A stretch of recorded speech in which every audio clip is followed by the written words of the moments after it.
जय हिंद दोस्तों। कैसे हैं आप लोग बताइए। बढ़िया भाई। लव यू भाई, लव यू। चलो, बढ़िया है, मज़े में हैं। बाल बच्चे ठीक हैं? बताओ, बाल बच्चे ठीक है ना? चलो, तो कहाँ तक कर लिया था? क्वेश्चन नंबर 25 तक हम लोगों ने जो है वो कर लिया था एचसीएफ एलसीएम में। और अभी जो है वो हमें बढ़ना है और आगे क्वेश्चंस को करना है, ठीक है। तो क्वेश्चन नंबर 26 को देखिए आप लोग। क्वेश्चन नंबर 26 में क्या कहा गया है कि product of HCF and LCM of two number is इतना। एक नंबर दे रखा है, बोला गया है एचसीएफ कितना होगा, ठीक है। तो मैंने आपको क्या बताया था बच्चे? मैंने आपको कहा था कि देखो, बात ऐसी है, ठीक है। Then the HCF of the number is, तो एचसीएफ कितना होगा? बहुत शानदार, ठीक है। सबसे पहले बात को यहाँ समझते हैं। इस सवाल को भी हम होल्ड पे रखते हैं कुछ देर के लिए, ताकि हम यहाँ पर बाद में आएंगे। एचसीएफ एलसीएम का प्रोडक्ट हमें दे रखा है, एक संख्या दे रखी है, then the HCF of the number. चलो एचसीएफ भी निकाल लेते हैं, कोई दिक्कत की बात नहीं है। आपको मैंने शुरू में ही, पहले दिन ही मैंने आपको एक बहुत ही बेहतर कंसेप्ट पढ़ाया था, और मैंने आपको ये बात बोला था, अगर आपको ध्यान होगा जहाँ तक, तो हमेशा इस बात को ध्यान रखिएगा कि दो संख्याओं का जो प्रोडक्ट होता है, product of two numbers, product of two numbers जो होंगे वो बराबर होंगे। किसके बराबर होंगे? तो बराबर होंगे हमारे एचसीएफ इंटू एलसीएम के। ये हमेशा ध्यान रखना कि एचसीएफ एलसीएम का प्रोडक्ट दो संख्याओं के प्रोडक्ट के बराबर होगा। ये फ्रॉम द फर्स्ट डे मैंने आपको ये बोला हुआ है। तो सेम तरीके से एचसीएफ और एलसीएम का जो प्रोडक्ट है वो कितना है? 3321 है। यानी एचसीएफ इंटू एलसीएम की वैल्यू कितनी है? 3321 है। ये बराबर है, पहली संख्या कितनी है? तो 369 है, और दूसरी संख्या कितनी है? तो x है। यानी यहाँ पर इनका जो एचसीएफ इंटू एलसीएम है, ये टोटल का वैल्यू दे रखा है, ठीक है। यहाँ पर हम इसको ऐसे भी कह सकते हैं कि पहली संख्या a है, दूसरी संख्या b है, तो a इंटू बी बराबर एचसीएफ इंटू एलसीएम। हमारे एग्जामिनर ने क्या कहा है? हमारे एग्जामिनर ने इस पूरे का मान दे दिया है, एक संख्या दे दी है, और बोला है एचसीएफ कितना होगा। तो हमने कहा प्रोडक्ट ऑफ टू नंबर दिया गया है, ये पहली संख्या दी गई है, दूसरी निकाल लेते हैं। दूसरी संख्या कैसे निकालेंगे? तो इससे काटो। अगर आप इसको देखोगे तो यार 9 से यहाँ पर 1 है, यानी इसका 9 गुना है। अगर आप देखोगे तो बोलोगे 9 गुना है सर। 9 9 जा 81 का 1, 8 हाथ में, ठीक है। 9 का 6 गुना कितना हुआ? 54। 54 और 8 कितना हुआ? 62 का 2 हाथ में 6। 9 त्रिके 27 और 6 33 हो गया। मतलब कितनी बार में कटा? तो बोलोगे 9 बार में। यानी अगर हम बात करेंगे तो पहली संख्या कितनी है? तो 369 है, और दूसरी संख्या कितनी है? तो बोलोगे सर दूसरी संख्या 9 है। और कहा गया है कि इन दोनों संख्याओं का जो एचसीएफ होगा वो कितना होगा, बताओ। तो बोलोगे सर इन दोनों संख्याओं का जो एचसीएफ होगा, ये एचसीएफ कितने के बराबर होगा? तो देखो कौन सी ऐसी संख्या है जो दोनों को काट रही है? तो बोलोगे 9 जो है वो दोनों को काट रहा है। यानी इन दोनों का जो एचसीएफ होगा वो कितना होगा मेरे भाई? Option number B for Baahubali. Option number B for Baahubali. VOD batch जिंदाबाद। जिंदाबाद है, जिंदाबाद था, और जिंदाबाद रहेगा। चलो आ जाओ। तो एचसीएफ पूछा गया है तो कितना बताएंगे? 9 बताएंगे।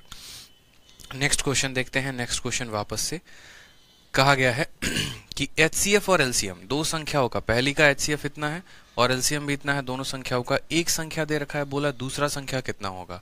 अभी आपको पता है कि एचसीएफ को एलसीएम के साथ गुना करने पे दोनों संख्याओं के प्रोडक्ट के बराबर होता है। यानी एचसीएफ हमारा 6 हो गया, एलसीएम हमारा 5040 हो गया। तो एचसीएफ इंटू एलसीएम बराबर दोनों संख्याओं का प्रोडक्ट। पहली संख्या 210 है और दूसरी संख्या को मान लो कि x है, ठीक है। अब यहाँ पर देखो तो कट्टम कुटाई थोड़ा खेलोगे तो बोलोगे सर 0 से हमारा 0 चला जाएगा, ठीक है। यहाँ से 21 से सीधा काटे, 21 दूनी 42, 21 से सीधा का सीधा काटो। सर 21 का 2 गुना 42 होता है। 84 21 का 4 गुना होता है, ठीक है। और 24 का 6 गुना कितना होता है? तो बोलोगे सर 6 चौके 24, 6 दूनी 12, 2 14, 144। यानी दूसरी संख्या कितनी है मेरे भाई? 144। Option number B for Baahubali. तो हमारा एचसीएफ दिया गया था, एलसीएम दिया गया था, एक संख्या दिया था, दूसरा संख्या पूछा था। और पीछे वाले क्वेश्चन में क्या था? हमें दूसरी संख्या निकालनी थी और फिर पहली और दूसरी का क्या बताना था? तो पहली और दूसरी का एचसीएफ बताना था। और इनका एचसीएफ किसके बराबर आया था? तो 9 के बराबर। ध्यान रखें, ठीक है। चलिए नेक्स्ट क्वेश्चन देखिए, क्वेश्चन नंबर 28। क्वेश्चन नंबर 28 बहुत ही प्यारा क्वेश्चन है। क्या बोलता है? बोलता है आपको कि देखो एलसीएम ऑफ टू नंबर, दो संख्याओं का जो एलसीएम है वो 168 है। फिर उनका कहा गया HCF जो है वो 12 है। बोला गया डिफरेंस बिटवीन द नंबर, यहाँ पर देखो नंबर का डिफरेंस दे रखा है, तो सम ऑफ नंबर हमसे पूछा है। एकदम नया टाइप, नया सवाल कैसे बनाएंगे, बहुत ही अच्छा क्वेश्चन है। तो अब आपको छोटी सी बात जो है वो ध्यान रखना है, और वो छोटा सा बात क्या है वो समझेंगे। दो संख्याओं का एलसीएम दे रखा है और दो संख्याओं का एचसीएफ दे रखा है, तो हमेशा याद रखना, जैसे यहाँ पर जब बात करोगे ना तो बोलोगे सर देखो पहली जो संख्या होगी, जो हमारा फर्स्ट नंबर होगा, वो फर्स्ट नंबर क्या होगा, तो हमेशा याद रखो। देखो जो जो लिख रहा हूँ बोर्ड पे एकदम डिट्टो कॉपी मार लेना, याद कर लेना। पहली संख्या जो होगी ना वो HCF 12x हो जाएगा, ठीक है। उसके बाद अगर हम बात करेंगे यहाँ पर तो सेकंड नंबर, ठीक है, सेकंड नंबर की वैल्यू कितनी हो जाएगी, तो 12y हो जाएगी, ठीक। इस बात को फिक्स रखिए सर, आप अपने मन में फिक्स रखिए कि पहली संख्या कितनी हो जाएगी, तो 12x हो जाएगी, दूसरी संख्या कितनी हो जाएगी, तो 12y हो जाएगी। और जो एलसीएम होगा तो इन दोनों में कॉमन क्या है, तो 12 कॉमन है, और x और y कॉमन नहीं है, तो x y को ऐसे रहने देंगे, यानी एलसीएम इतना होगा। बहुत बच्चों को ये बात नहीं पता होता, इसलिए मैं बता रहा हूँ। अगर मानो जैसे यहाँ पर संख्या का HCF इतना है, ठीक है, तो जो पहली संख्या होगी ना वो 12 का ही कोई मल्टीपल होगा, कौन सा मल्टीपल होगा ये नहीं पता। अगर x की वैल्यू 1 हो गई तो हो सकता है पहली संख्या x हो, सॉरी 12 हो सकता है x की वैल्यू 2 हो गई तो पहली संख्या 12 का 2 गुना 24 हो। अगर 12 x की वैल्यू 3 हो गई तो हो सकता है पहली संख्या, मतलब मेरे कहने का मतलब है कि अगर दो संख्याएं हैं और उनमें जो सबसे छोटा वाला कॉमन, सबसे बड़ा वाला जो कॉमन फैक्टर है वो अगर 12 है, तो वो दोनों संख्याएं 12 के मल्टीपल होंगे। जैसे मैंने कहा कि मानो 6 है और 18 है, तो इनका HCF कितना है, तो 6 है, यानी ये भी 6 का मल्टीपल है, ये भी 6 का मल्टीपल है, ये 6 इंटू 1 है और ये 6 इंटू क्या है, तो 3 है, यानी 6x 6y, ठीक है। तो यही बात है कि जब भी कोई संख्याएं होती हैं ना तो हमेशा HCF के ही मल्टीपल में होती हैं। तो पहला संख्या 12x, दूसरा 12y। जो LCM होगा वो क्या होगा, तो LCM का मतलब होता है इन दोनों में जो कॉमन हुआ और जो कॉमन नहीं भी है सबको ले लो। तो 12 कॉमन है तो 12 को ले लिया, और x और y कॉमन नहीं है तो xy कर दिया हमने, ये हमारा एलसीएम हो गया, ठीक है। सवाल में हमसे क्या बोला गया, तो सवाल में हमसे बोला गया है एलसीएम किसके बराबर है, 168 के। तो हमने कहा ठीक है यार एलसीएम को 168 के बराबर कर दो, यानी यहाँ पर आप जो है पहला पॉइंट 12xy को जो है किसके बराबर कर दो, तो एलसीएम को 168 के बराबर कर दो इसके। यहाँ से जब आप काटेंगे तो बोलेंगे 12 का 1 गुना 1 और 12 का 4 गुना इतना, यानी xy की वैल्यू कितनी आ जाएगी, तो xy की वैल्यू 14 आ जाएगी। फिर उसके बाद आपसे कहा गया है कि डिफरेंस बिटवीन द नंबर, दोनों संख्याओं का अंतर, अंतर कितने का है मेरे भाई यहाँ पर, तो पहली वाली संख्या 12x, दूसरी वाली 12y, तो दोनों का अंतर क्या हो जाएगा, तो 12 कॉमन ले लेंगे, यानी 12 इंटू एक्स माइनस वाई। और ये किसके बराबर है, तो बोलोगे 60 के। 12 से काटोगे तो बोलोगे 5, तो बोलोगे सर x माइनस वाई की वैल्यू कितनी आ गई, 5।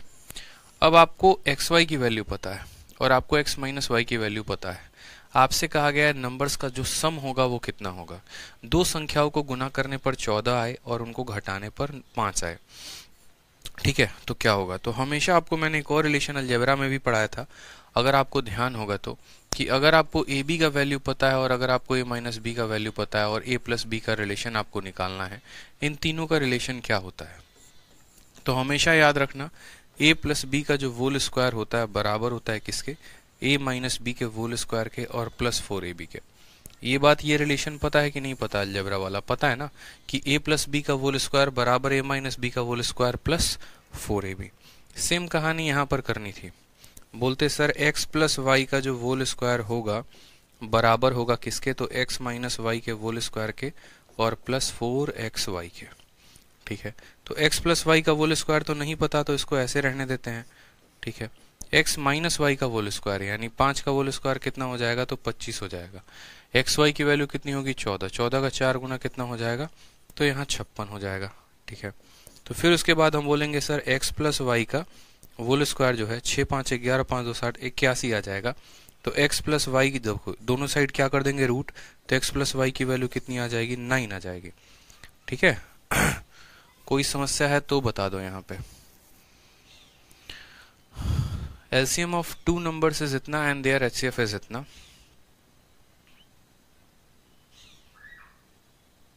ठीक है, तो x प्लस वाई की वैल्यू कितनी आ जाएगी, 9 आ जाएगी। What is the sum of numbers, इन संख्याओं का योग क्या ज्ञात करें, तो इन संख्याओं का जो योग होगा आपका आंसर 9 आएगा। पहला ऑप्शन को काट के 9 करो और इसको टिक कर लो, 9 जो आएगा वो करेक्ट आंसर आएगा। ठीक है। और बाकी यहाँ पर एक और चीज आप कर सकते हो कि आप अपने मन में भी मान ले सकते हो कि अगर हम x के जगह पे 7 रखते हैं और y के जगह पर 2 रखते हैं तो 7 को 2 से गुना करने पर 14 आ रहा है, 7 में से 2 घटाने पर 5 आ रहा है, तो 7 प्लस 2 की वैल्यू कितनी आएगी? 9 आएगी। ये हमारा करेक्ट आंसर हो गया। तो पहली संख्या 12x, दूसरी संख्या इतनी जो एलसीएम है, ठीक है, वो कहा गया है कि इन दो संख्याओं का जो एलसीएम है वो कितना है? 168 है। तो यहाँ से हमने एक्स वाई का मान निकाल दिया। डिफरेंस जो था वो 60 दिया गया था, तो x माइनस वाई की वैल्यू निकाल दी। x का मान 7, y का मान 2, तभी 14 और तभी 5, तो x प्लस वाई की वैल्यू 9 आनी चाहिए, कहीं पर नहीं है। ऑप्शन नंबर ए को काटेंगे और 9 बताएंगे। ठीक है, आ जाओ नेक्स्ट क्वेश्चन देखो। क्वेश्चन नंबर 29 में क्या बोला गया है? क्वेश्चन नंबर 29 में कहा गया है कि देखो दो संख्याओं का प्रोडक्ट है 6760, उनका एचसीएफ दे रखा है, तो बोला है how many such pair of number can be formed. और ऐसा ही क्वेश्चन हमने आपको क्वेश्चन नंबर 9 में जो है वो हमने रखवाया भी है। ठीक है, क्वेश्चन नंबर 9 जो है आपके लिए जो लेफ्ट करवाया था वो यही क्वेश्चन हमने करवाया था। हाँ, यहाँ पर पता है what is the sum of numbers ना पूछकर आपसे ये पूछा होता ना कि यहाँ पर जो है व्हाट इज द प्रोडक्ट। एक सेकंड दोस्तों रुक जाइए एक सेकंड रुक जाइए। यहाँ पर थोड़ा सा गड़बड़ हो गया है।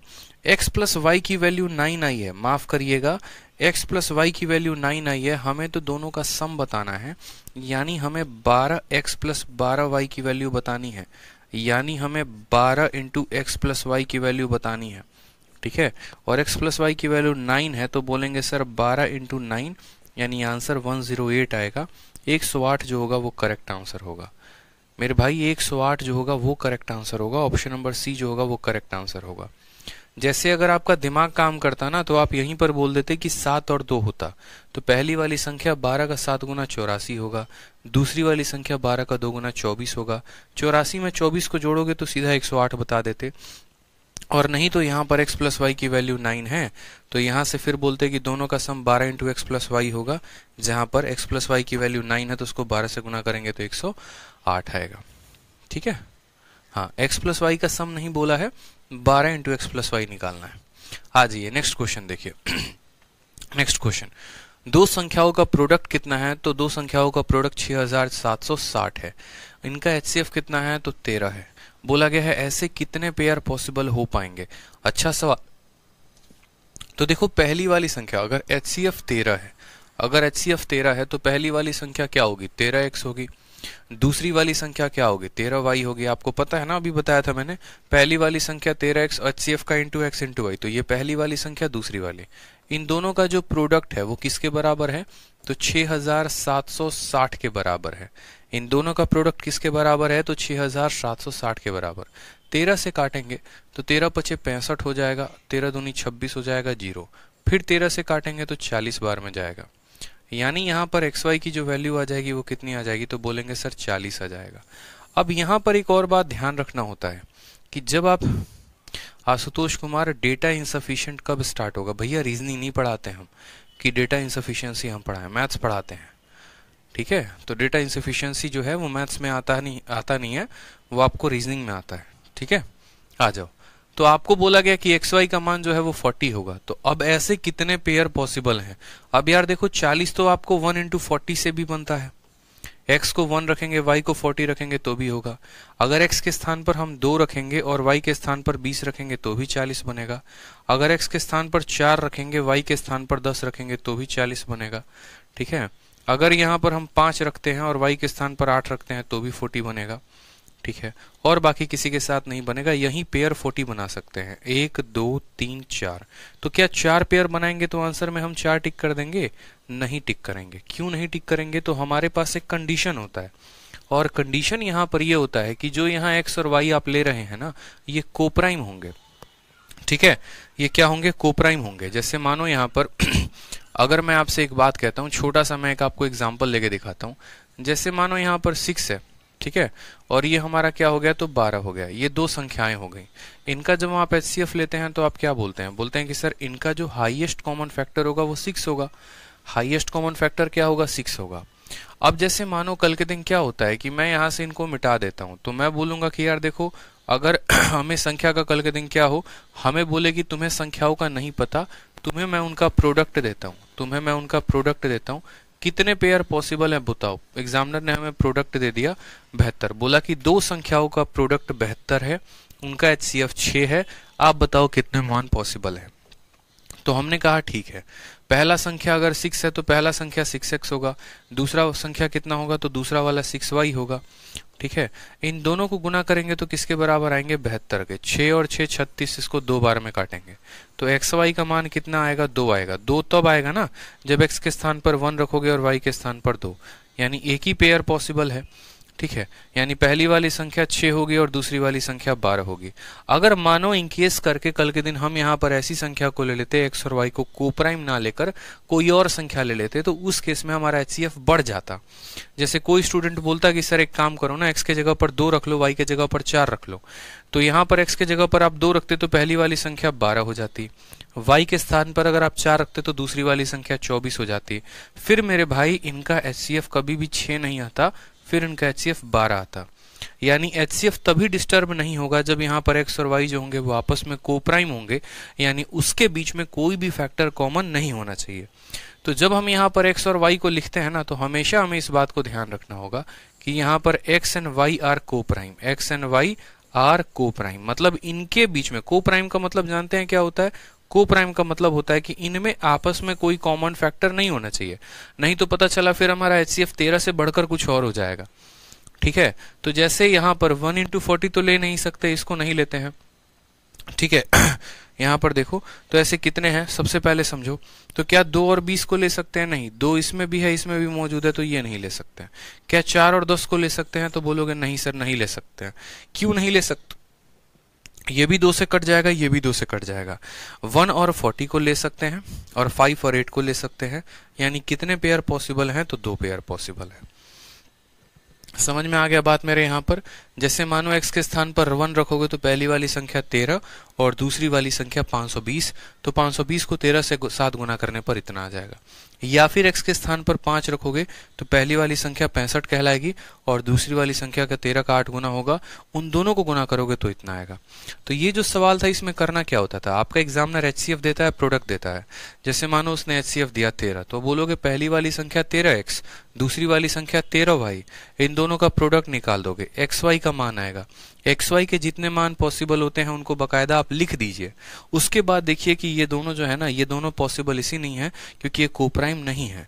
ये कोप्राइम नहीं है इसलिए इनको हम काट देंगे। इनको हम काटेंगे क्यों? क्योंकि दे आर नॉट कोप्राइम। जो कोप्राइम होंगे वही आंसर होगा।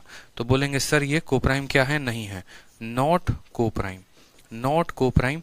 तो बस जो कोप्राइम है यानी 2 पेयर कोप्राइम है, तो आंसर कितना होगा? 2 होगा।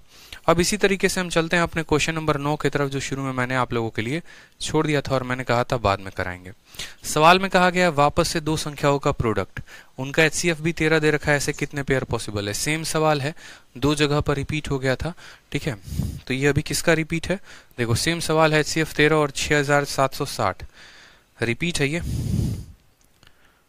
ठीक है, तो बोलेंगे ये रिपीट ऑफ 29, ये किसका रिपीट है? तो बोलेंगे सर रिपीट है, किसका है? तो क्वेश्चन नंबर 29 का है। रिपीट ऑफ क्वेश्चन नंबर 29 का ये रिपीट है, तो ध्यान रखिए। अब आ जाते हैं क्वेश्चन नंबर 29 के बाद क्या हो गया, ये क्वेश्चन नंबर 29 था, इसी का रिपीट वहां दिया गया था। अब क्वेश्चन नंबर 30 को देखो। हमेशा ऐसे कितने पेयर पूछेगा तो पहले हम क्या करेंगे, संख्याओं को निकालेंगे, उनके जितने पेयर पॉसिबल है सबको लिखेंगे, फिर उसमें जो कोप्राइम नहीं होंगे उनको काट देंगे। सवाल में कहा गया प्रोडक्ट ऑफ 2 नंबर, 2 संख्याओं का प्रोडक्ट दे रखा है। बोला गया है नंबर का HCF 37 होगा, तो बड़ा वाला संख्या कौन सा होगा? कोई दिक्कत की बात नहीं। ठीक है, हमसे कहा गया तो देखो HCF अगर 37 है तो पहली वाली संख्या कितनी होगी? तो 37x होगी। दूसरी वाली संख्या कितनी होगी? तो 37y होगी। होगी कि नहीं होगी? तो बोलोगे हाँ सर, पहली वाली संख्या इतनी, दूसरी वाली संख्या इतनी, और दोनों का प्रोडक्ट कितना होगा? 6845। तो यहाँ लिख देंगे 6845। कोई समस्या की बात? ये पहली संख्या, दूसरी संख्या और ये दोनों का प्रोडक्ट। 37 से काटते हैं इसको, तो बोलेंगे सर 37 से एक बार में कटेगा। ठीक है, 6845 को आप काट लो, किससे काट लो? 37 से काट के देखो, तो बोलोगे सर एक बार में कट गया 37। 8 से 7 1 इतना 314। अब यहाँ पर वापस से देखोगे ना तो 37 का कितना गुना हो जाएगा? तो यहाँ पर 7 को किससे गुना करोगे? देखो 14 के करीब में हमें जाना है, 40 है, तो तो यहाँ पर 9 गुना हो जाएगा। 9 सते 63 का 3 हाथ में 6, 9 त्रिके 27, 6 33 नहीं 8 बार में जाएगा। ठीक है, 8 सते 56 का 6, 5 हाथ में 8 त्रिके 24 और 5 29 हो जाएगा। ठीक, 14 और 4 18 हो जाएगा हमारा यहाँ पे। ठीक है, 14 में से 6 गया 8, 10 में से 9 गया 1, ठीक है 18 और 85, और 37 का 5 गुना कितना हो जाएगा 85, यानी ये इसको 37 जो है कितनी बार में काटेगा, तो 37 इसको 185 बार में काटेगा, और फिर 37 इसको कितनी बार में काटेगा, तो 5 बार में काटेगा। ठीक है, यानी अगर हम बात करें यहाँ पर तो 37 इसको 185 बार में काटा, ये 37 इसको 5 बार में काटा, तो xy की वैल्यू कितनी आ गई मेरे भाई, 5 आ गई। जब xy की वैल्यू 5 आएगी तो एक ही पेयर पॉसिबल है। ठीक है, और वो कौन सा पेयर होगा, x का स्थान 1 लेना पड़ेगा और y का स्थान हमें 5 लेना पड़ेगा। यानी पहली वाली संख्या जो होगी वो क्या होगी, 37 × 1 हो जाएगा, 37 × 1 हो जाएगा, और जो दूसरी वाली संख्या होगी वो क्या होगी, 37 × 5 हो जाएगा। 37 का 5 गुना कितना है, तो 185 है, और 37 का 1 गुना कितना है, तो 37 है। सवाल में बोला गया है बड़ा वाला नंबर कौन सा है, तो 37 का 5 गुना यानी 185 जो होगा वो क्या होगा, बड़ा वाला नंबर। ठीक है, और अगर हम बात करते हैं कि छोटा वाला नंबर कौन सा है, तो बोलेंगे सर छोटा वाला नंबर जो है वो 37 है। अगर बोलता दोनों का सम बताओ तो सम बता देते। ठीक है, ध्यान रखो। क्लियर हो गया, तो पहला संख्या आ गया, दूसरा संख्या आ गया, दोनों का जो प्रोडक्ट है वो हमें पता चल गया कितना हो गया, तो 6845। यहाँ से xy की वैल्यू निकाल दी 5, यानी तभी संभव है 1 × 5 से। ठीक है भाई, क्लियर है, बता दो। चलो बहुत शानदार, आगे बढ़ते हैं, नेक्स्ट क्वेश्चन देखते हैं। क्वेश्चन नंबर 31 देखिए क्या कहा गया है। क्वेश्चन नंबर 31 में कहा गया है द हाईएस्ट कॉमन फैक्टर और लोएस्ट कॉमन मल्टीपल, मतलब HCF और LCM दो संख्याओं का P और Q का A और B है। ठीक है, P और Q नाम की दो संख्याएं हैं, उनका HCF कितना है, तो A है, और उनका LCM कितना है, तो B है। बोला गया यदि A + B यानी HCF और LCM को जोड़ने पर उन दोनों संख्याओं के जोड़ के बराबर आता है, तो AQ + BQ का जो मान होगा वो कितना होगा। बहुत ही शानदार सवाल है। अब देखो यहाँ पर ठीक है, अब देखोगे यहाँ पर ना, तो इस सवाल को करने के लिए जो है हमें पर्टिकुलर तरीके से बहुत फोकस करना पड़ेगा। या तो इस सवाल को करने के लिए हम क्या कर सकते हैं, वैल्यू का सहारा ले सकते हैं। जैसे मानो कि हमने जो है यहाँ पर कोई भी वैल्यू ले ली, लेकिन फिर वैल्यू हमें ऐसा लेना पड़ेगा जो इस कंडीशन को सेटिस्फाई करे। समझ में आ रहा है मेरी बात यहाँ पे, नहीं तो पता चलेगा कंडीशन सेटिस्फाई भी नहीं हुआ, काम भी खराब हो गया। तो हमने कहा चलो एक काम करते हैं, हमसे AQ + BQ का मान पूछा है। ठीक है, हमसे किसका मान पूछा है, तो A³ और प्लस किसका मान पूछा है, तो B³ का। अब AQ + BQ का जो फॉर्मूला होता है वो क्या होता है, तो बोलोगे sir A + B × A + B का होल स्क्वायर और माइनस कितना हो जाएगा, तो बोलेंगे सर -3AB हो जाएगा। ये हमने पढ़ा हुआ है अच्छे से। ठीक है, तो A + B को क्या कहा गया, बोला गया यदि A + B जो है वो P + Q के बराबर है। यदि A + B किसके बराबर है, P + Q के बराबर है। ठीक है, A + B किसके बराबर है, तो बोलोगे सर P + Q के बराबर है। ठीक है, और यहाँ पर साथ में HCF × LCM, A क्या है HCF, B क्या है LCM, तो HCF × LCM जो होगा वो क्या होगा, तो बोलोगे सर ये दो संख्याओं के प्रोडक्ट के बराबर होगा। आपने पढ़ा है ना कि सर यदि हम HCF को किसके साथ गुना करते हैं, LCM के साथ गुना करते हैं, तो ये बराबर आता है प्रोडक्ट ऑफ टू नंबर के। तो HCF हमारा A था, LCM हमारा B था, तो A × B जो होगा वो P × Q के बराबर होगा। ठीक है, तो हमने कहा सर ये वाला फॉर्मूला इसमें कन्वर्ट हो गया। अब ये जो है किसका फॉर्मूला है, तो बोलोगे सर ये P³ और प्लस Q³ का फॉर्मूला है। यानी हमारा आंसर कौन सा होगा, ऑप्शन नंबर जो C है वो करेक्ट आंसर होगा। ऑप्शन नंबर जो C है वो क्या होगा, करेक्ट आंसर होगा। तो असल में ये जो था ना थोड़ा सा टेढ़ा मेढ़ा सवाल था, बट परेशानी की बात नहीं है। AQ + BQ जो है वो किसके बराबर हो जाएगा, P के क्यूब प्लस Q के क्यूब के। ठीक है, चलो आ जाओ नेक्स्ट क्वेश्चन देखते हैं। 31 के बाद 32 नंबर। 32 नंबर में क्या कहा गया, बोला गया कि देखो the difference between the two number is इतना, दो संख्याओं का अंतर दे रखा है, उनका HCF और LCM भी हमको दे रखा है। ठीक है, बोला गया डिफरेंस बिटवीन देयर इनवर्स, उनके इनवर्स का यानी उनका उल्टा जो आएगा उसका अंतर कितने का होगा। तो आप खुद बोलोगे सर देखो HCF कितना है, 3 है, और LCM कितना है, 108 है। तो सबसे पहले अगर पहली संख्या 3 है, ठीक है, तो HCF 3 है, तो पहली संख्या कितनी होगी, 3 होगी।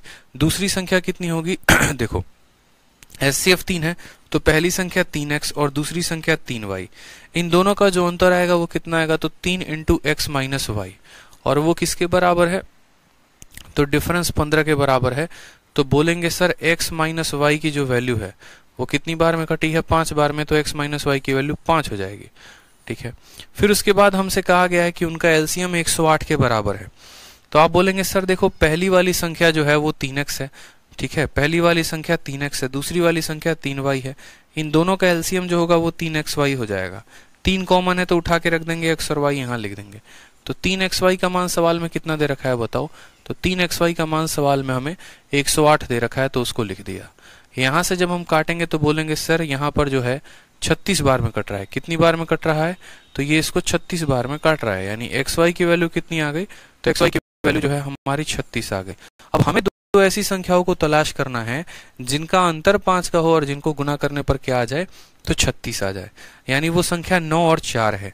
9 और 4 को घटाओगे ना तो 5 आएगा, और 9 चौके कितना आएगा, तो 36 आएगा।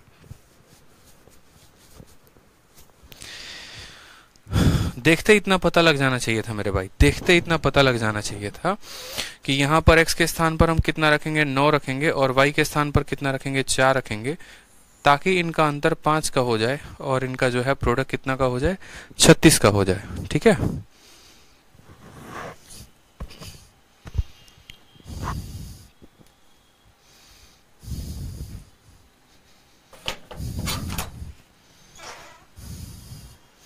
अब उसके बाद हमसे कहा गया है कि भैया सबसे पहले तो देखो बोला गया डिफरेंस बिटवीन देयर इनवर्स। तो सबसे पहले पहली संख्या क्या होगी, तो पहली संख्या 3x होगी, यानी 9 का 3 गुना 27 हो जाएगा। दूसरी संख्या क्या होगी, तो 3y होगी, यानी 4 इंटू 3 12 हो जाएगा। बोला गया है इनके उल्टा का डिफरेंस बता दो, यानी 1/12 माइनस 1/27, इसकी वैल्यू कितनी होगी।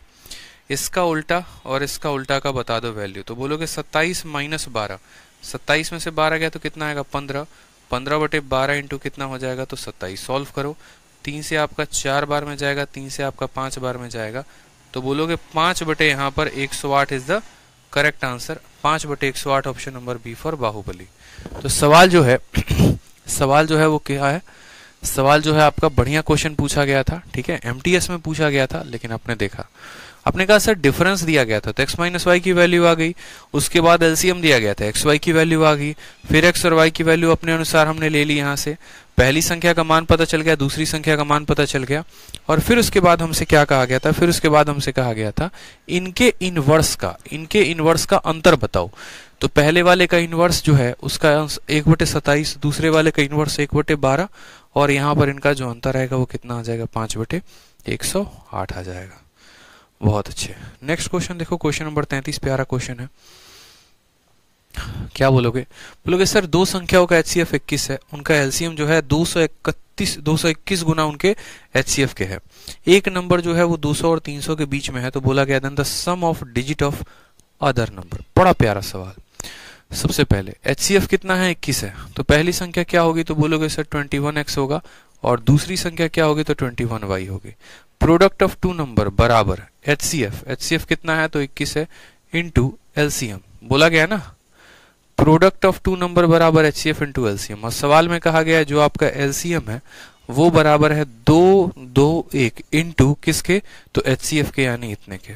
तो आपका जो LCM है ना वो HCF का इतना गुना है, तो LCM के जगह पर ये मान रख देंगे, क्या रख देंगे, 221 का 21 गुना, 221 का कितना गुना, 21 गुना।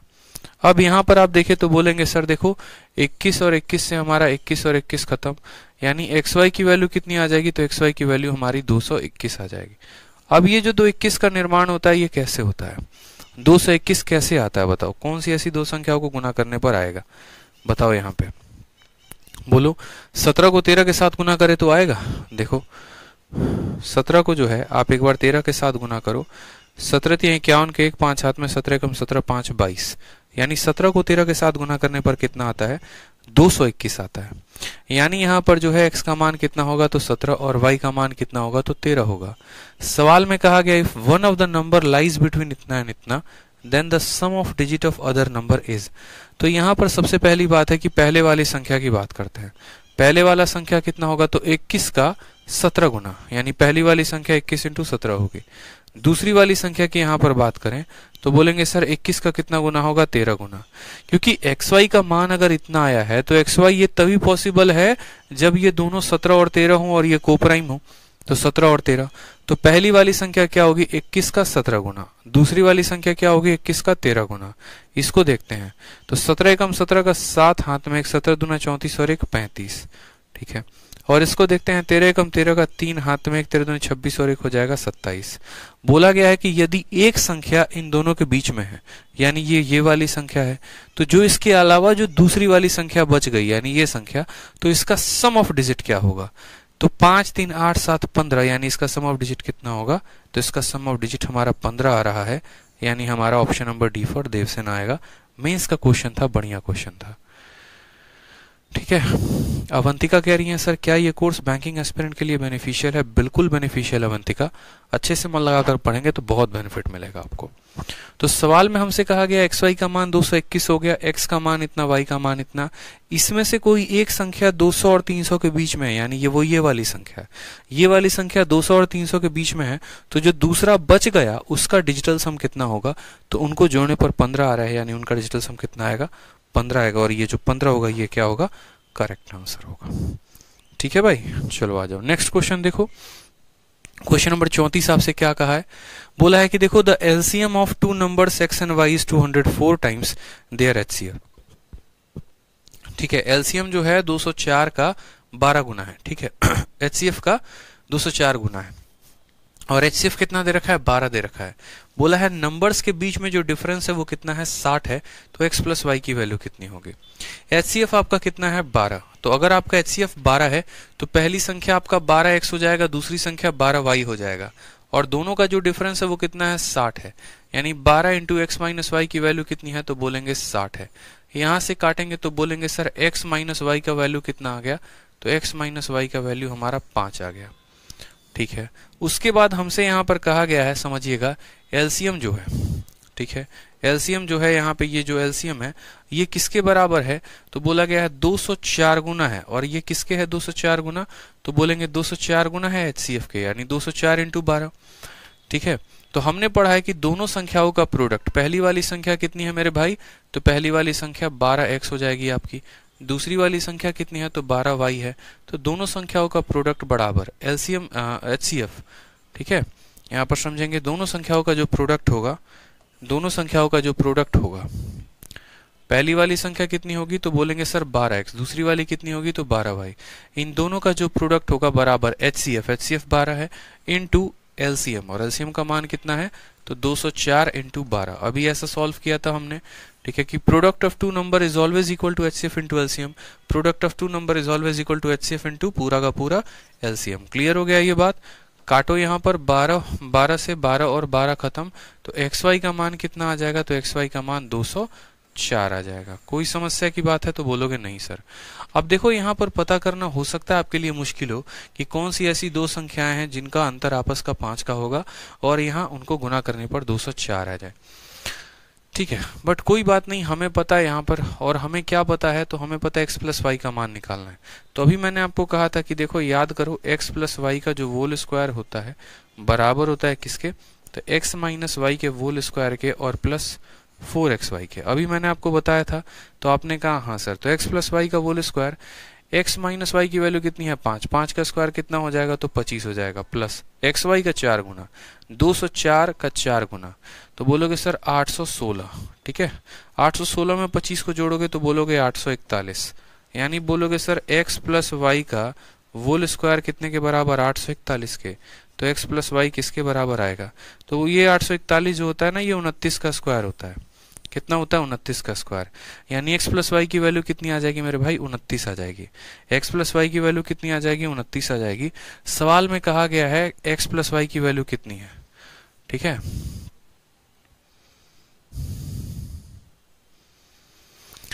ओहो, यहाँ पर जो है ना, एक काम कर लो, सवाल में थोड़ा सा जो है वो परिवर्तन कर लो, ठीक है। सवाल में हमने वही मान लिया है जो हमें नहीं मानना था। एक काम कर लो, यहाँ पर जो है ना, कोई बात नहीं, कोई बात नहीं, सवाल में थोड़ा सा हम परिवर्तन करा देते हैं आप लोगों का। असल में हमने x प्लस वाई ले लिया, हमें x प्लस वाई नहीं लेना था, ठीक है, अब हम अपने सॉल्यूशन में बदलाव करें उससे बेहतर है कि हम सवाल को ही बदल देते हैं। x प्लस वाई नहीं लेना था, दो अलग अलग संख्याएं हैं और वो संख्या क्या है, तो दो अलग अलग संख्या a और b है और हमसे कहा गया है a प्लस बी का मान बताओ। a और b नाम की दो संख्याएं हैं और हमसे a प्लस बी का मान पूछा गया है। तो हमसे यानी दोनों संख्याओं का सम पूछा गया है कि दोनों संख्याओं का जो सम होगा वो कितना होगा, दोनों संख्याओं का जो सम होगा वो कितना होगा। तो हमें पता है मेरे भाई पहली संख्या क्या होगी, तो 12 इंटू जो है, देखो दोनों संख्याओं का सम का मतलब 12x प्लस 12y हमसे पूछा गया है, यानी यहाँ पर हमसे जो है 12 इंटू एक्स प्लस वाई पूछा गया है, यानी 12 इंटू कह सकते हैं x प्लस वाई का मान कितना है, 29 है, तो 29 किया गया है। यहाँ पर देखोगे तो 9 को 2 के साथ गुना करोगे तो इक्याई के स्थान पर 8 आएगा, यानी ऑप्शन नंबर 348 जो है वो क्या है, करेक्ट आंसर है option number D for Devsena. तो बहुत ही सिंपल क्वेश्चन था, दो संख्याओं का अंतर दे रखा था, ठीक है, फिर उसके बाद बोला गया था कि इनका जो प्रोडक्ट है, ठीक है, इसके बराबर है, तो x माइनस वाई की वैल्यू आ गई, xy की वैल्यू आ गई, इसको सॉल्व किया तो x प्लस वाई की वैल्यू आ गई, दोनों का सम पूछा गया था, यानी 12 इंटू एक्स प्लस वाई की वैल्यू पूछी थी, तो 12 इंटू एक्स प्लस वाई की वैल्यू 12 इंटू 29 यानी 348 आएगा और वो करेक्ट आंसर होगा। ठीक है भाई, चलो आ जाओ नेक्स्ट क्वेश्चन। देखो क्या बोला गया है, बोला गया है दो संख्याओं का जो रेशियो है वो 4:7 है, उनका अगर एचसीएफ तुम्हारा इतना है तो सम ऑफ द नंबर क्या होगा। ठीक है, दो संख्याएं जो है यहाँ पर टू नंबर जो है वो किस रेशियो में है, तो 4:7 में है। काम खत्म हो गया मेरे भाई, यहाँ पर इतना आसान क्वेश्चन बताओ, एचसीएफ जो है वो 26 है, तो सम ऑफ नंबर क्या होगा। देखो अगर आप इंडिविजुअली चाहते हो कि सीधा का सीधा हम सम बता दें, तो सम बराबर एचसीएफ कितना है, तो बोलोगे 26 है, और 26 को किसके साथ गुना कर दो, तो x प्लस वाई के साथ, अभी बताया था ना। ठीक है, जो सम होगा वो क्या होगा, तो सम बराबर याद रखो हमेशा, सम बराबर एचसीएफ इंटू को प्राइम का सम। देखो अभी जो आपने क्या निकाला था, यहाँ सम ही तो निकाला था, सम निकालने के लिए क्या है, 12 क्या है, तो 12 आपका एचसीएफ है। एचसीएफ को दोनों को प्राइम के सम के साथ गुना कर दोगे तो इनका टोटल सम निकल जाएगा। तो एचसीएफ को ये दोनों को प्राइम है, देखो रेशियो बोले या को प्राइम बोले बात एक ही है।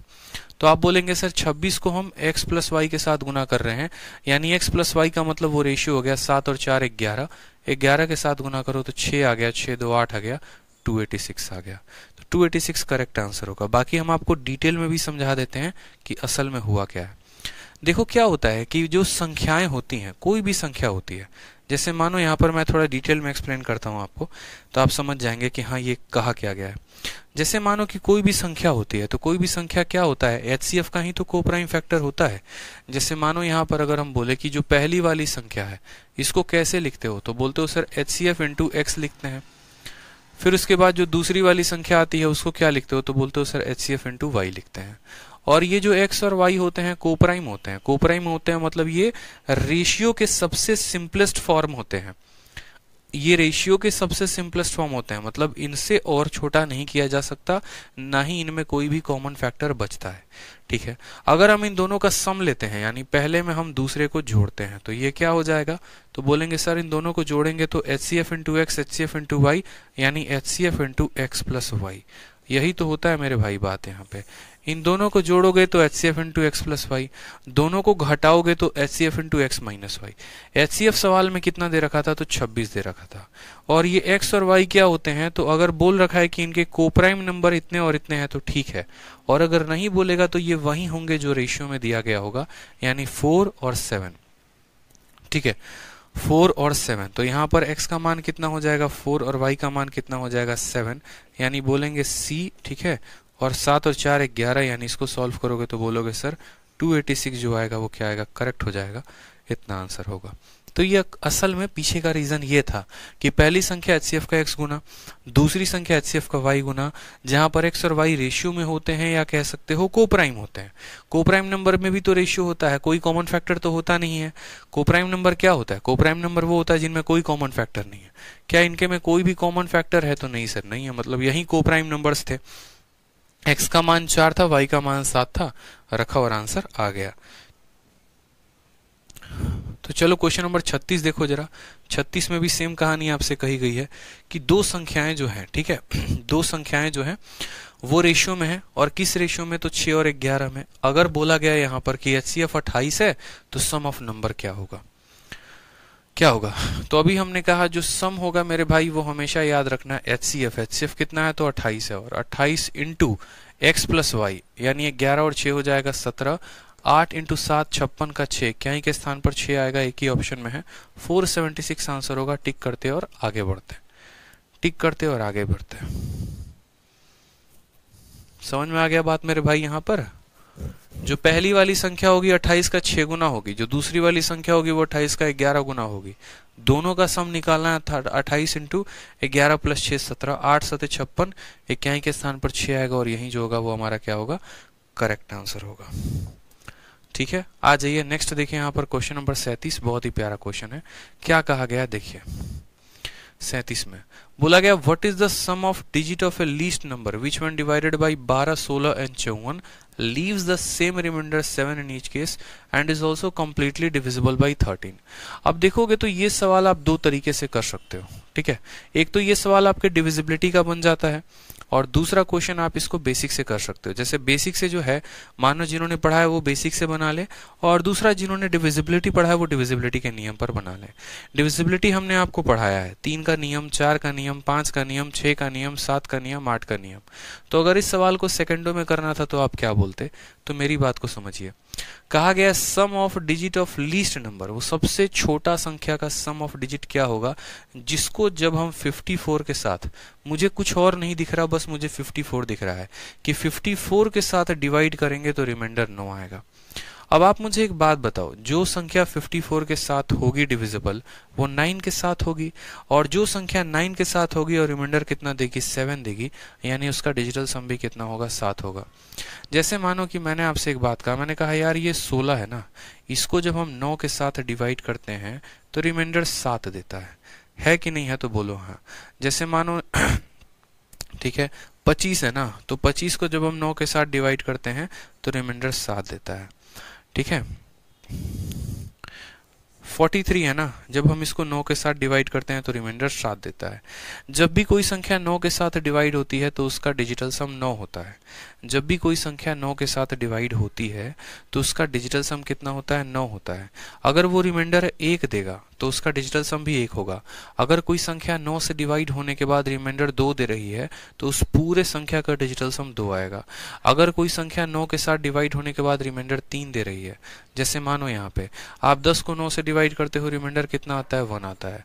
आप 11 को 9 से डिवाइड करते हो, रिमाइंडर कितना आता है? 2 आता है। आप 13 को 9 से डिवाइड करते हो, रिमाइंडर कितना आता है? 4 आता है। तो यहाँ पर इसका डिजिटल सम देखो 1 + 0, 1 के बराबर 1 + 1, 2 के बराबर 1 + 3, 4 के बराबर।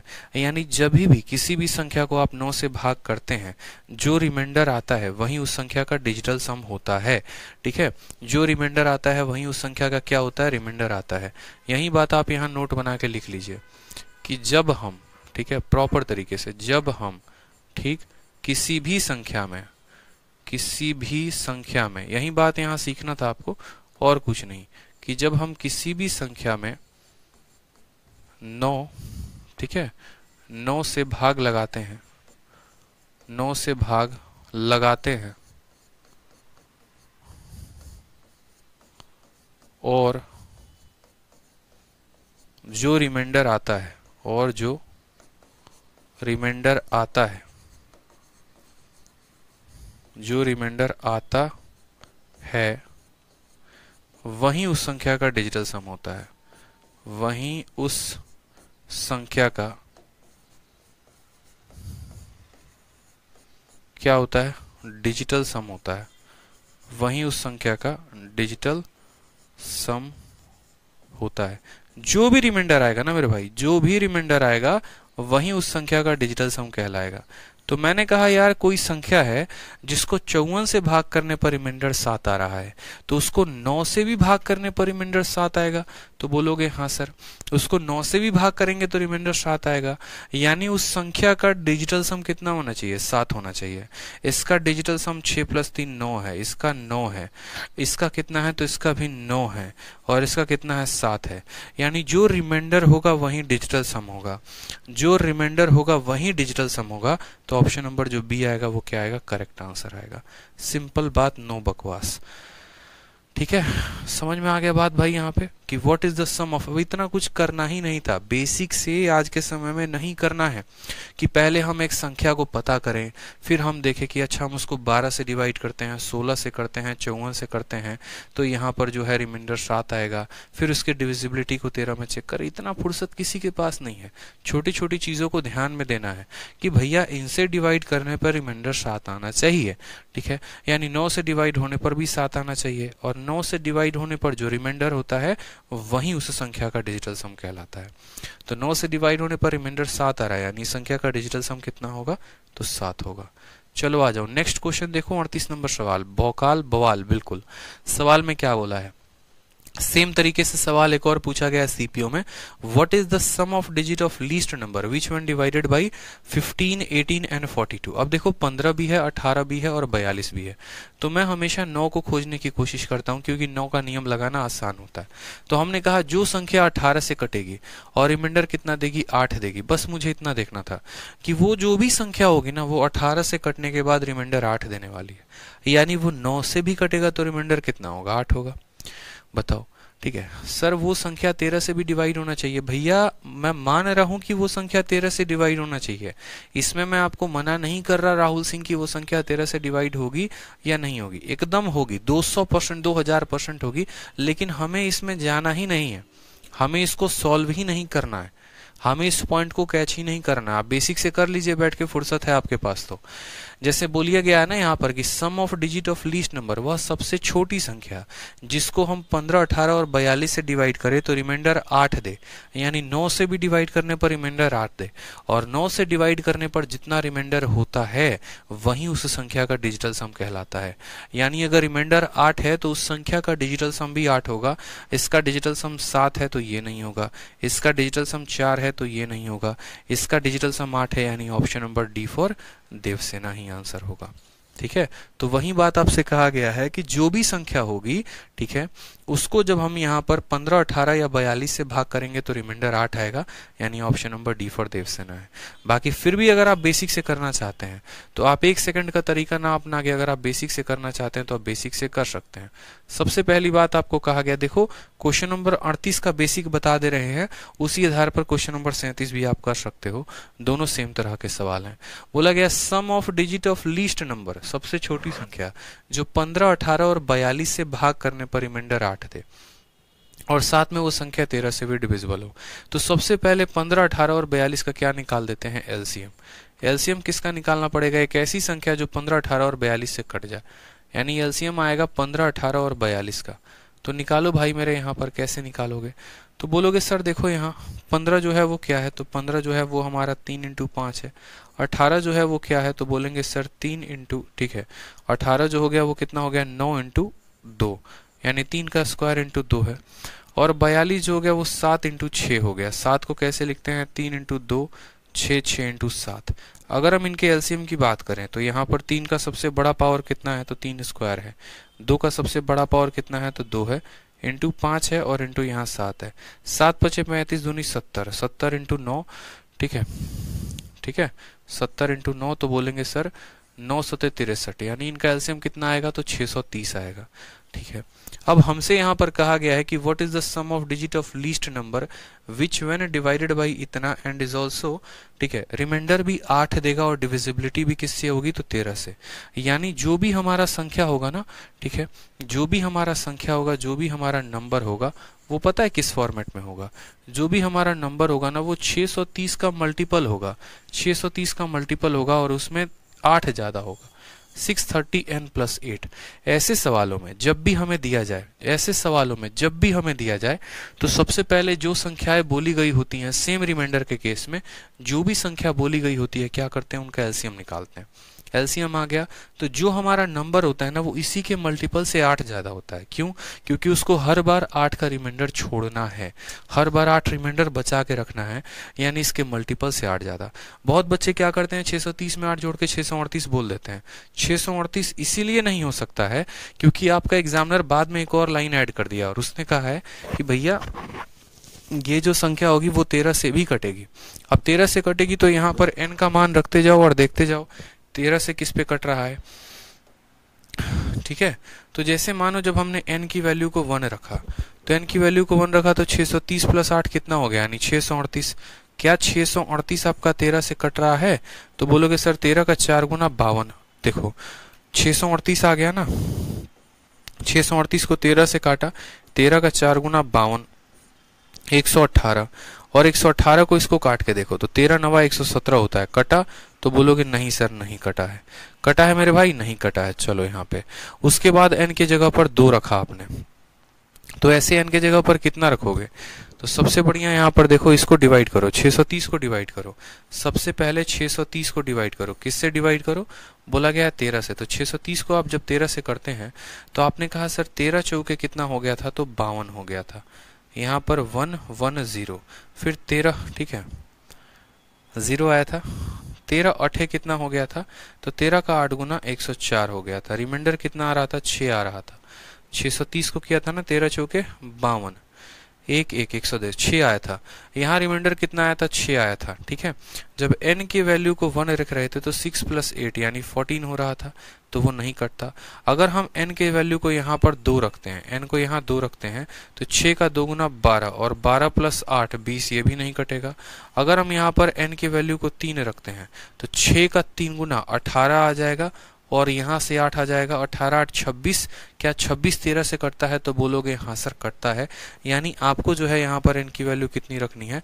तो बोलोगे सर n की वैल्यू को हमें जो है वो 3 रखना है। तो उस केस में n की वैल्यू को जब 3 रखोगे तो ये जो नंबर है किसके बराबर हो जाएगा? तो 630 इंटू 3 प्लस 8 हो जाएगा। यानी जो नंबर आएगा वो कितना आएगा? 3 3 के 9, 6 3 के 18, ठीक है, 1898 आ जाएगा। कितना आ जाएगा? 1898। और इसका जब आप डिजिटल सम निकालोगे, टीएस निकालोगे, तो खुद देखो 9 और 1 10, 18 8 26, यानी इसका डिजिटल सम कितना आ जाएगा? तो 26 आ जाएगा। और इस आधार पर आप जाकर तब 26 टिक करोगे। तो ऐसे सवालों में क्या होता है, पहले इनका एलसीएम निकालना होता है, फिर जो संख्या होती है वो इसी के मल्टीपल से 8 ज़्यादा होती है। जब इसको हमने 13 से डिवाइड किया था तो रिमाइंडर 6 आ रहा था, यानी n की वैल्यू जब 1 थी तो रिमाइंडर 6 था। तो 6 प्लस 8 14, 14 तो 13 से कटता नहीं है। फिर n की वैल्यू 2 रखी तो 6 का भी 2 गुना हो गया 12, 12 8 20, वो भी नहीं कटता है। फिर n की वैल्यू 3 रखी तो 6 का 3 गुना 18, 18 8 26, यानी कट जा रहा है। तो n की वैल्यू 3 होगी, यानी जो संख्या होगा इसके 3 गुने से 8 ज्यादा होगा, यानी 1898 होगा। और 1898 का डिजिटल सम पूछा है। ठीक है, तो हर्षिता दुबे कहती हैं सर अगर यहाँ पर 9 का मल्टीपल ना हो तो कैसे चेक करेंगे?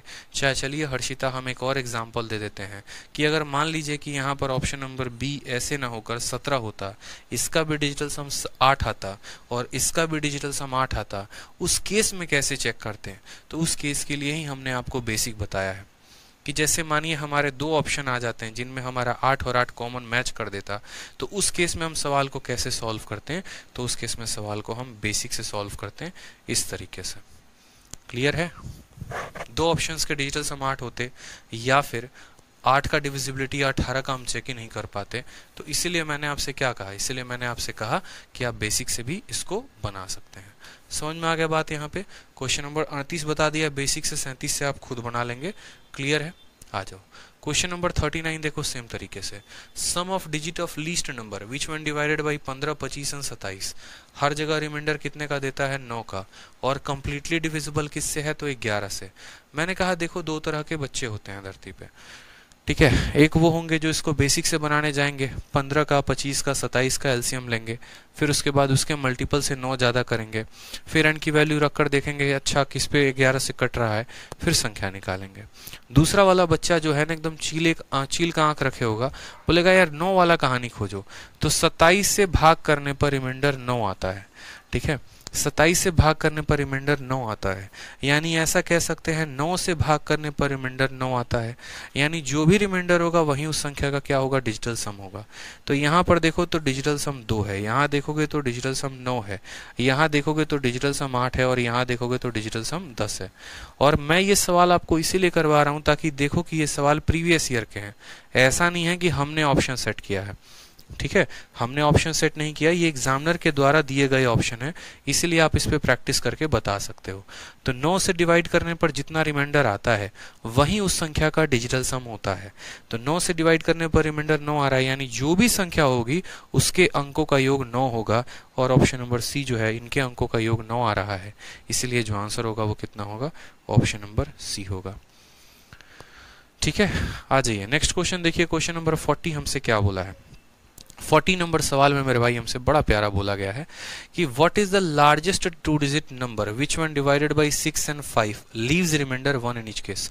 सबसे बड़ा 2 अंकों का संख्या, सबसे बड़ा, ठीक है, 2 अंकों का संख्या जिसको जब हम 5 के साथ या 6 के साथ डिवाइड करें तो रिमाइंडर 1 देता है।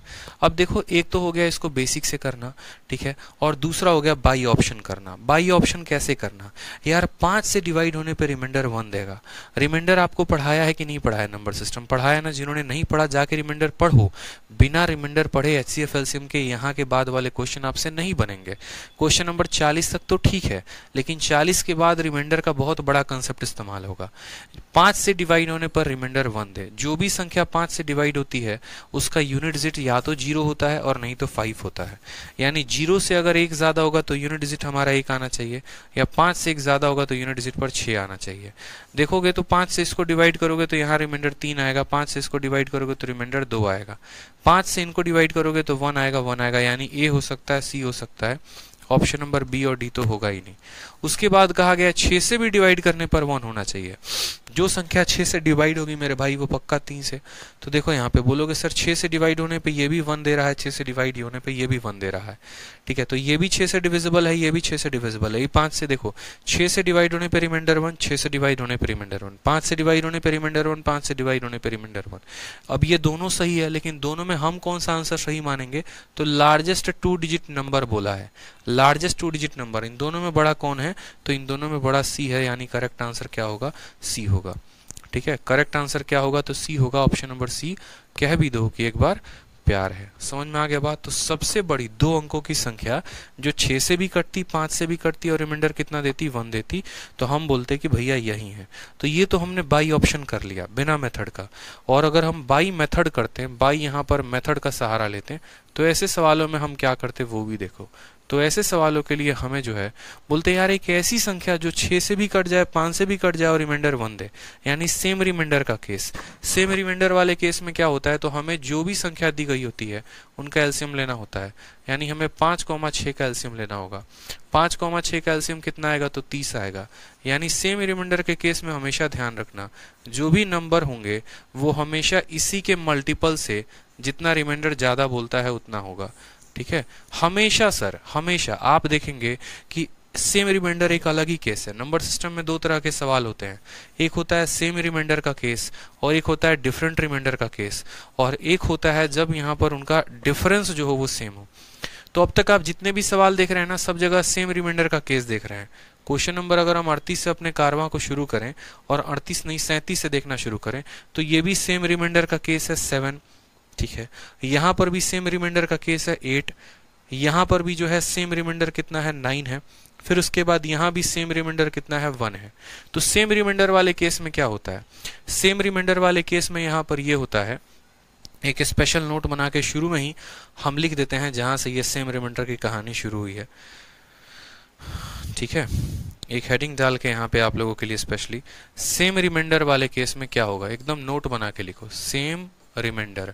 सेम रिमाइंडर के केस में बस एक ही बात ध्यान रखना है, जैसे मैंने मानो कहा, ठीक है, जैसे मानो मैंने कहा कि मेरे भाई एक संख्या है n नाम की, कोई भी संख्या एक, ठीक है, और ये n नाम की संख्या को क्या करते हैं, ये n नाम की संख्या जो है, या मानो k नाम की कोई संख्या है, ये k जो है ना, ये a से भी कट जाता है, b से भी कट जाता है, c से भी कट जाता है, और हर जगह पर सेम रिमाइंडर देगा।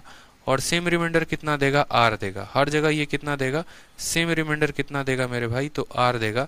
तो ये जो संख्या होगा ये क्या होगा, यानी ये जो k होगा ये क्या होगा, तो सीधी सी बात है, ये जो k होगा ना, यहाँ एलसीएम होगा किसका, तो a, b, c का, और इससे कितना ज्यादा होगा, तो इससे r ज्यादा होगा। ठीक है, k जो होगा ना, इन संख्याओं का एलसीएम होगा और उससे r ज्यादा। यानी जैसे मैं कहूं कि कोई संख्या 2 से 3 से 5 से कटने के बाद रिमाइंडर जो है वो 1 देता है, तो क्या होगा वो संख्या 2 3 5 का एलसीएम लेना होगा और वो रिमाइंडर को जोड़ देना होगा। ठीक है, तो यही होता है। सेम कंसेप्ट हमने यहाँ पर भी लगाया कि हमने जो है इनका इनका इनका एलसीएम लिया और उसमें 8 जोड़ दिया।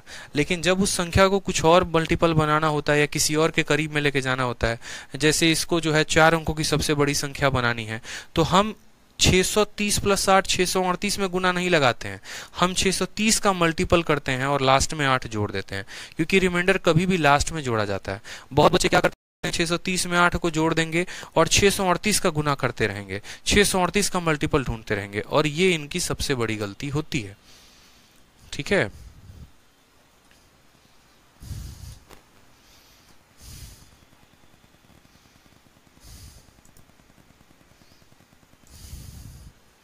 तो वो बैठकर जो है वहां पर पूरा तरीके से खोजते रहते हैं क्या होगा क्या नहीं होगा। तो मैं वही बात कह रहा हूं, 638 का मल्टीपल नहीं ढूंढना होता, जो एलसीएम आया है उसका मल्टीपल ढूंढना होता है और उसमें 8 जोड़ना होता है। सेम तरीके से आपने ये वाला क्लास देखा, तो इसमें भी आपने कहा कि सर 6 से और 5 से डिवाइड होने पर रिमाइंडर 1 आएगा, यानी 6 और 5 का एलसीएम कितना है, तो 30। तो हमें यहाँ पर 30 का मल्टीपल ढूंढना है और लास्ट में वो रिमाइंडर ऐड कर देना है। तो 30 का मल्टीपल और ऐसा मल्टीपल जो तो सबसे बड़ी संख्या बना दे। 30 का पहला मल्टीपल 30 है, दूसरा मल्टीपल 60 है, तीसरा मल्टीपल 90 है, चौथा मल्टीपल 120 है। हमें तो सिर्फ 2 अंकों की संख्या चाहिए, मतलब ये नहीं ले सकते हैं, और इनमें सबसे बड़ा कौन है, तो 90 है। यानी हम बोलेंगे 30 का मल्टीपल 90 और प्लस रिमाइंडर कितना आ रहा है, तो 1 आ रहा है, यानी आंसर कितना आ जाएगा 91, और ये हमारा करेक्ट आंसर होगा। तो इस तरीके से करते हैं। जब भी सेम रिमाइंडर का केस आए तो वैसे हालातों में हम उन 2 संख्याओं का एलसीएम निकालते हैं और उसमें रिमाइंडर को जोड़ते हैं। अगर हम सीधा का सीधा 30 में 1 को जोड़ देते तो 31 आता, ठीक है, और 31 का 3 गुना करते तो 93 होता, जो कि करेक्ट आंसर नहीं होता। और एग्जामिनर जानता है ये बात कि बच्चे क्या करते हैं, एलसीएम में निकालते हैं, उसमें ये जोड़ देते हैं, 30 में 1 जोड़ देंगे 31, और 31 का 3 गुना करके 93 टिक कर देंगे, इसीलिए उसने ऑप्शन में 93 भी दिया होता है। लेकिन क्या कभी 93 को 5 से डिवाइड करना कटेगा, नहीं कटेगा, कटेगा रिमाइंडर 3 देगा, और हमें तो रिमाइंडर 1 चाहिए, तो ये गलत प्रोसेस है। इसीलिए कभी भी एलसीएम का मल्टीपल निकाल के रिमाइंडर जोड़ना होता है। तो एलसीएम का 3 गुना 90 plus 191 is the correct answer, ध्यान रखिएगा। जैसे यहां पर एक और क्वेश्चन देखिए, लार्जेस्ट 2 डिजिट नंबर जो 6 से भी कट जाए 7 से भी कट जाए और रिमाइंडर 3 दे और 4 दे। अब यहां पर ये डिफरेंट केस आ गया कि यार मेरे भाई 6 से काटेंगे तो रिमाइंडर 3 देगा, 7 से काटेंगे तो रिमाइंडर 4 देगा, यानी ये सेम रिमाइंडर का केस नहीं है, ये डिफरेंट रिमाइंडर का केस है। और मैंने अभी आपको क्या बताया कि 2 तरह के सवाल पूछे जाते हैं, एक सेम रिमाइंडर और एक डिफरेंट रिमाइंडर। तो पहले अगर बाई ऑप्शन आप इसमें जाते तो बाई ऑप्शन कैसे करते हैं, बोलते सर जो संख्या को 6 से भाग करेंगे ना तो रिमाइंडर 3 आना चाहिए। तो हमने कहा ठीक है, यानी ये संख्या को तुम 6 से भाग करोगे तो रिमाइंडर 3 आना चाहिए। अगर हम इसको 3 से भाग कर दे तो ये 3 भी रिमाइंडर नहीं बचेगा, कंप्लीटली डिविजिबल होगा, यानी जो भी संख्या होगा वो पूरा का पूरा 3 से कट जाएगा।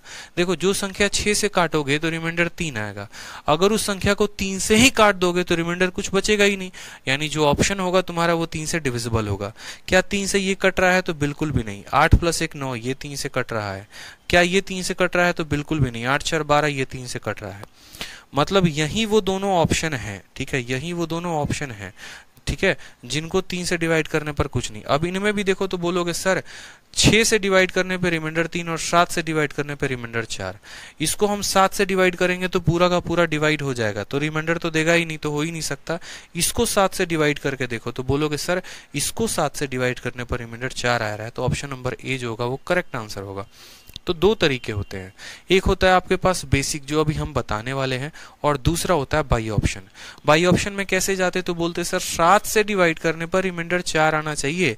पहला वाला ऑप्शन को ही देखिए, जब हम इसको 7 से भाग कर रहे हैं तो 7 का 11 गुना 77 होता है, और 77 से 4 ज्यादा है, मतलब यहाँ 7 से डिवाइड करने पर रिमाइंडर 4 बस इसी के पास है और किसी के पास नहीं है, यानी यही आंसर होगा, ऑप्शन नंबर ए होगा। ठीक है, तो ये पहला तरीका था मेरे भाई, ये पहला तरीका था, एमटीएस में पूछा गया। और अगर मानो यहाँ पर नहीं है तो इस ऐसे हालातों में क्या करते हैं, ठीक है, तो ऐसे हालातों में जब भी आपका एग्जामिनर डिफरेंट रिमाइंडर देता है ना, तो यहाँ जो डिफरेंस होता है वो सेम होता है। ठीक है, 6 में से 3 जाएगा तो 3 आ जाएगा, और 7 में से 4 जाएगा तो भी कितना आ जाएगा, 3 आ जाएगा।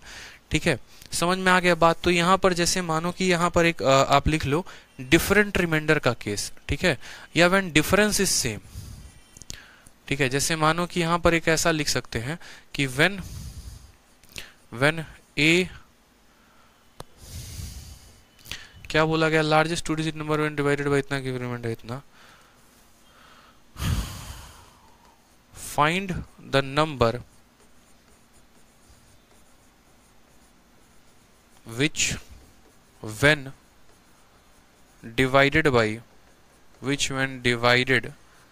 by a and b leaves remainder c and d। और यहां पर आप एक बात को नोटिस करेंगे कि a और c का जो अंतर होगा वही बराबर होगा b और d के अंतर के। ये बात हमेशा याद रखना, यहाँ पर ये गिवन होगा। तो उस केस में जो आपका आंसर होगा वो सीधा का सीधा बोलोगे सर हम जो है, ठीक है, वो नंबर जो भी n होगा वो बराबर होगा एलसीएम ऑफ किसका, तो जो नंबर दिया गया है a और b का, और उसमें से हम घटा देंगे। उसमें से क्या घटा देंगे, तो उसमें से जो इनका डिफरेंस होगा ना वो घटा देंगे। रिमाइंडर को नहीं घटाएंगे मेरे भाई, जो डिफरेंस होगा उसको घटा देंगे, ठीक है। जैसे यहाँ पर क्या होगा, मैंने आपसे कहा कि 6 और 7 से भाग करने पे रिमाइंडर इतना है, तो 6 और 3 का अंतर कितने का है, 3 का। 7 और 4 का अंतर कितने का है, तो 3 का। यानी हम क्या करेंगे, 6 और 7 का एलसीएम निकालेंगे और उसमें से 3 घटा देंगे।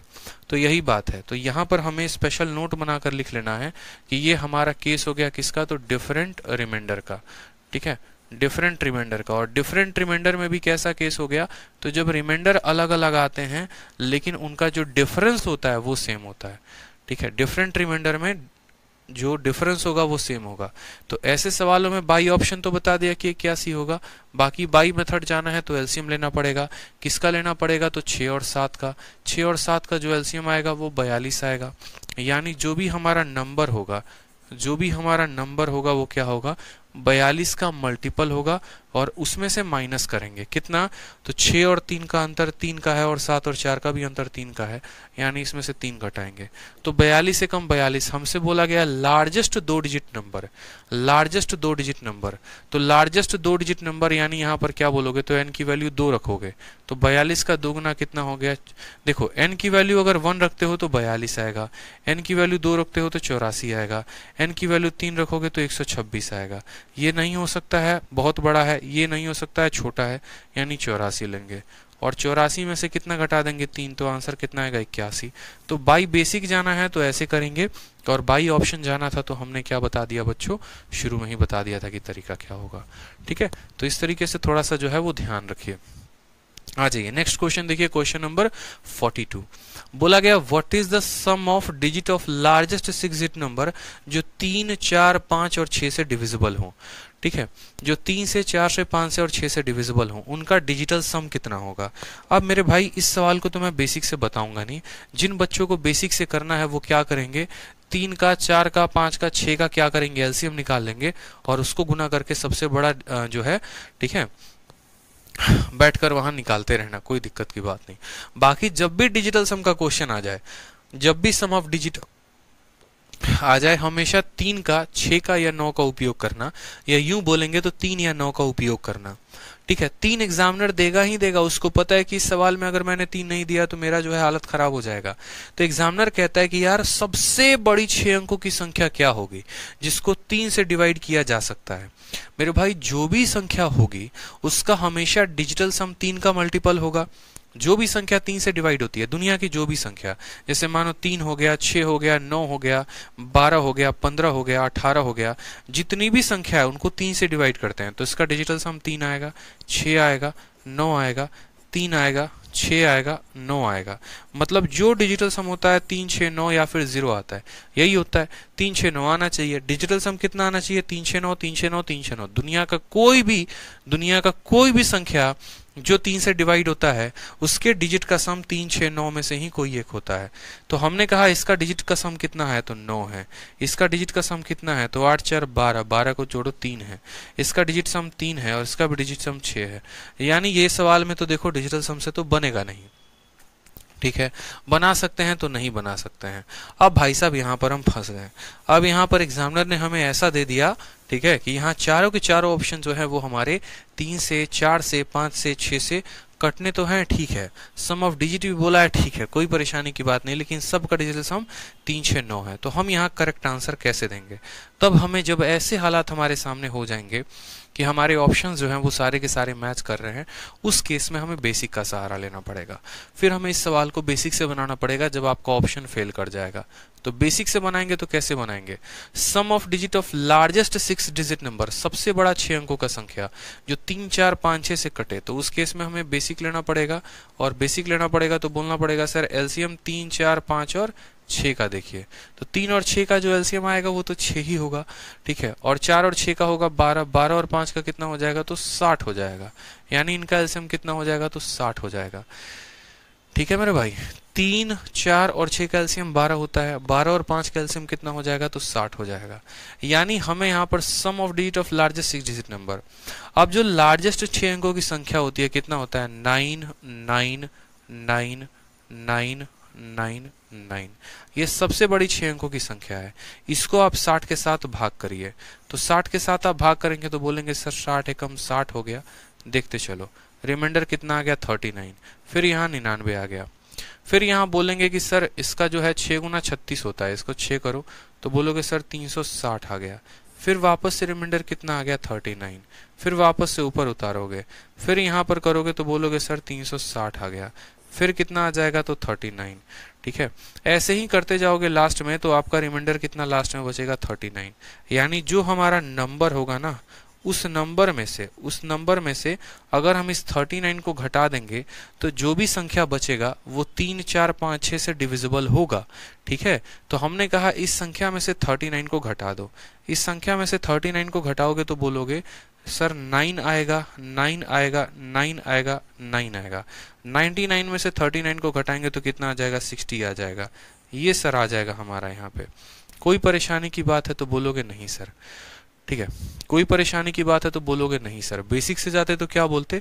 सबसे पहले उस संख्या का एलसीएम निकालते, सबसे बड़ी 6 अंकों की संख्या को इसके साथ भाग करते, जो भी रिमाइंडर आता अगर हम इसमें से घटा देते हैं तो यहाँ जो बचेगा वो संख्या 3 से 4 से 5 से 6 से हर किसी से कटेगा, यानी ये नंबर।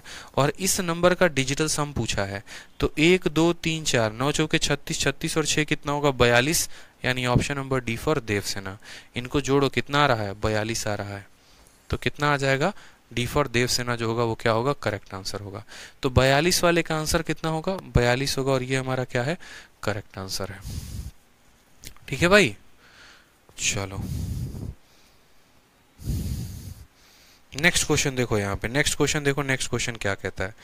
नेक्स्ट क्वेश्चन में आपसे कहा गया है x be the smallest number greater than 600, 600 से तो बड़ा है, which gives the remainder of 2 3 and 4 when divided by 5 6 7 7 respectively. तो sum of digit of x कितना होगा? अगर आप यहाँ पर चाहो तो वापस से डिजिटल सम का सहारा ले सकते हो। जैसे आप बोलोगे कि सर देखो, ठीक है, रिमाइंडर जब हम 5 से डिवाइड करते हैं, 6 से डिवाइड करते हैं, 7 से डिवाइड करते हैं, तो रिमाइंडर कितना आता है? तो बोला गया सर 2 आ रहा है, 3 आ रहा है और 4 आ रहा है। यानी जब हम 6 से डिवाइड करेंगे ना, जब हम 6 से डिवाइड करेंगे तो रिमाइंडर 3 आएगा। अगर हम उसको 3 से ही डिवाइड कर दें, अगर हम उसको 3 से ही डिवाइड कर दें तो कोई रिमाइंडर बचेगा ही नहीं, ठीक है।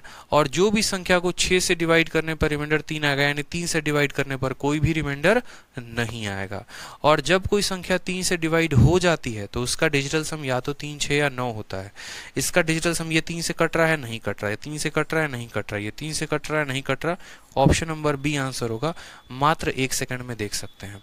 तो मैंने वही कहा कि जो संख्या को 6 से भाग करने पर रिमाइंडर 2 आ रहा है, यानी वो संख्या 3 से पूर्ण रूप से विभाजित हो जाएगी।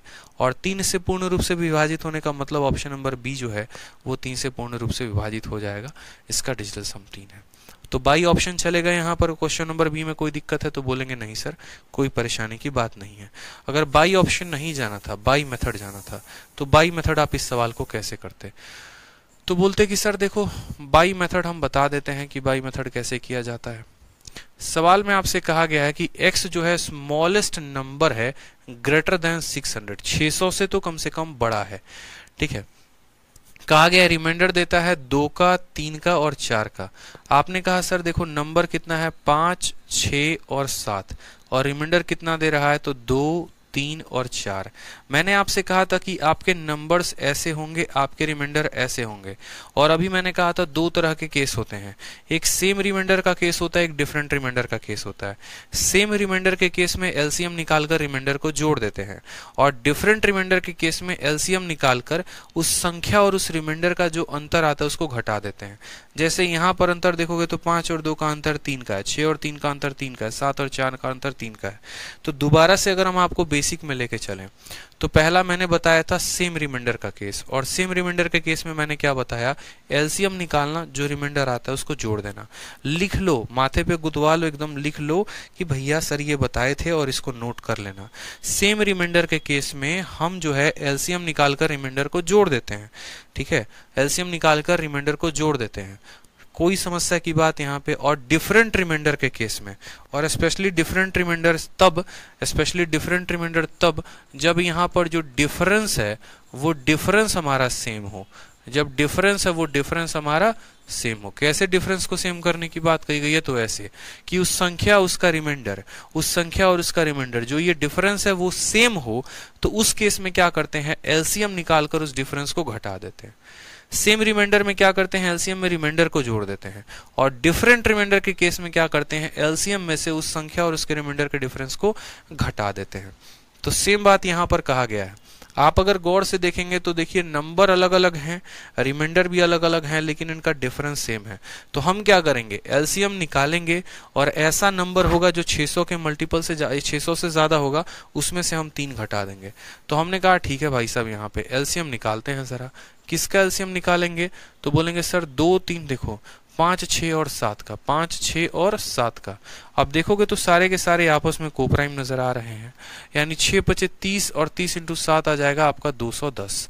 कहा गया है जो x है ना वो ग्रेटर है, ज्यादा 600 से ज्यादा है, यानी हम बोलेंगे सर जो नंबर होगा ना, ठीक है, देखो 200 का जो है 200 आएगा 210, फिर अगला मल्टीपल होगा 420, फिर अगला मल्टीपल होगा 630, ठीक है, क्योंकि वो 600 से ज्यादा लेना है। यानी 200 जो होगा, देखो नंबर जो होगा वो आप ऐसे कह सकते हो कि सर 210 के मल्टीपल से 3 कम। अब बोलोगे सर ये 3 कम क्या आया, तो जब डिफरेंट, देखो यहाँ पर जब रिमाइंडर जो होता है ना, जब रिमाइंडर हमारा डिफरेंट होता है, जब रिमाइंडर हमारे डिफरेंट होते हैं तो हम एलसीएम में से जो डिफरेंस होता है उसको घटा देते हैं।